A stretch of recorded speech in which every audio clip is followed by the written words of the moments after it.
এটা হচ্ছে আজকের জাফলং, ফেব্রুয়ারি শেষের দিকে। দেখুন পড়ন্ত বিকেলে অসংখ্য ভ্রমণ পিপাসু মানুষের আগমন। আর এ পাশে রয়েছে যে নদীর পানির অবস্থা ঠিক এখন এরকম। আর বৈকালিক এই মুহূর্তে প্রচুর মানুষের আগমন জাফলং ঘিরে। এখানে দেখুন বেশ কিছু পর্যটক পানিতে নেমে পা ভেজাচ্ছে।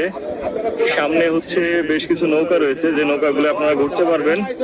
আর এখান থেকে এই সোজা সামনে গেলে ওইটা হচ্ছে জাফলং এর যে 0 পয়েন্ট বা ভিউ পয়েন্ট, সেটা আমরা ওইদিকে যাই। আজকের জাফলং এর কি অবস্থা সেটা আপনাদেরকে দেখাই।